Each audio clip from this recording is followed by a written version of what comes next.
Hey everyone, I'm Dono and this is How to Happy. In this video, we're going to be talking about a daily gratitude practice. So you may have heard this before because it's all over the place, but gratitude is one of the best ways that we can increase our happiness.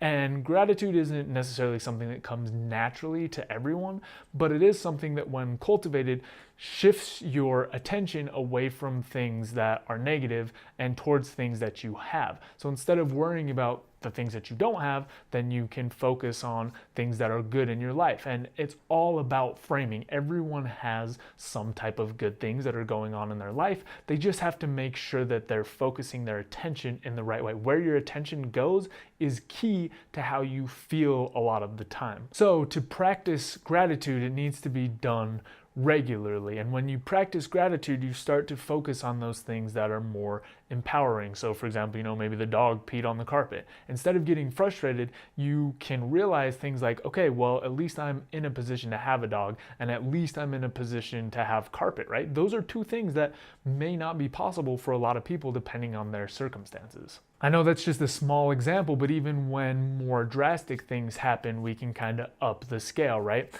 You can say, at least I didn't go blind or become paralyzed today. Those are both outcomes that could have happened that are probably worse than most of the things you'll face in your day-to-day interactions. So if you're having a hard time feeling grateful, try to just think of these worst case outcomes that could have happened. It always could have been worse. And I know for some of you that are statistically inclined, you're gonna be like, yeah, it could have happened, but it's really unlikely. So if that's kind of where your mindset is, then you need to think about some of the other things that are completely unlikely. The fact that you have access to the internet or born more in a time that the internet existed, that's a huge benefit that many people don't have. Otherwise, you wouldn't be able to watch this video.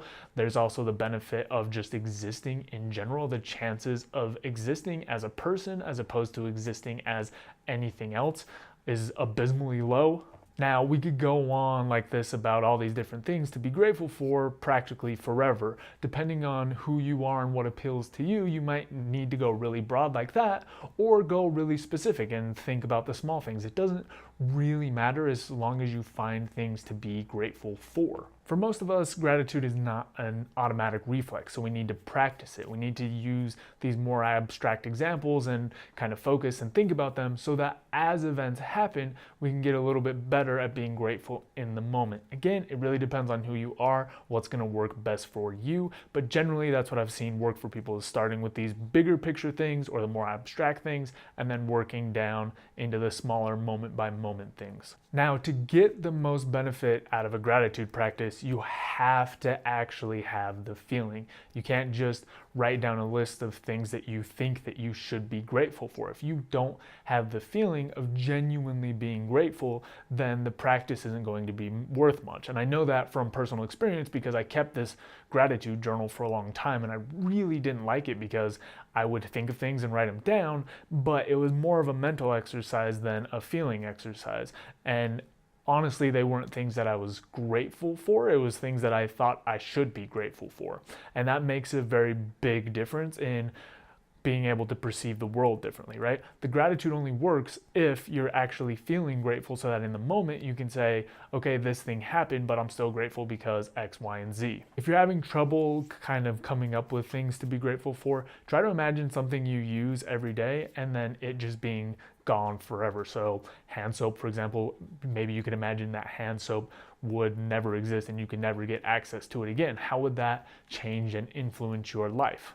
I won't go on forever about a ton of different, items or things. I'll let you kind of brainstorm and figure out what you want to use.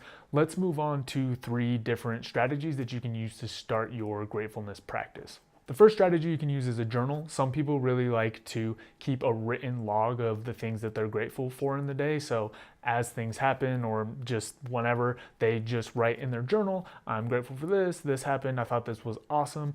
That's one way to approach it. Number 2, you can just set a focused time to think about the things that you're grateful for. So a lot of times when people do this, they set a time either in the morning or at night or both to spend a certain period of time just contemplating all the things that they're thankful or grateful for. A lot of times it's helpful at the end of the day because then you can think about things that have happened, but it can also be good at the start of the day to help frame your day and make you feel more grateful throughout.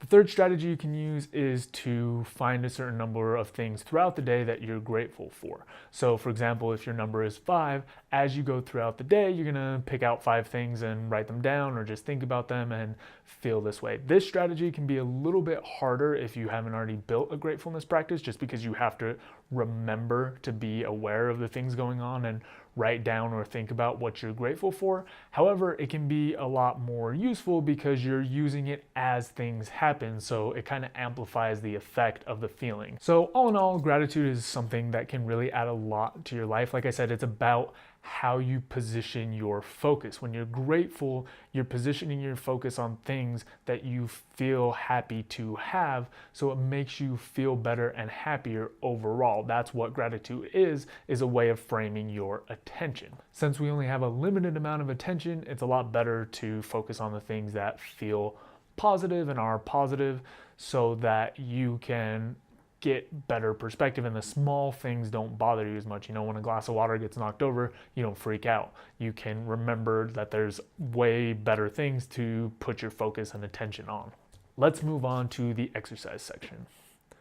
Pick a method for being more grateful and commit to it for a full week. At the end of the week, revisit your method to see how it's working for you and adjust as needed. So hopefully that helps you start your own daily gratitude practice. Again, it's important to do it daily if you really want to build up that habit and see some changes in the way that you frame your attention. That's all I've got for this video. If you have any questions, comments, topics you want me to cover, put them down in the box below, and I will see you next time. You can check out more content at howtohappy.com. Also, don't forget to subscribe so you can stay up to date on the videos. We've also got a Twitter, Instagram, and Facebook that you can check out. Reflect, take action, and enjoy life. See you next time.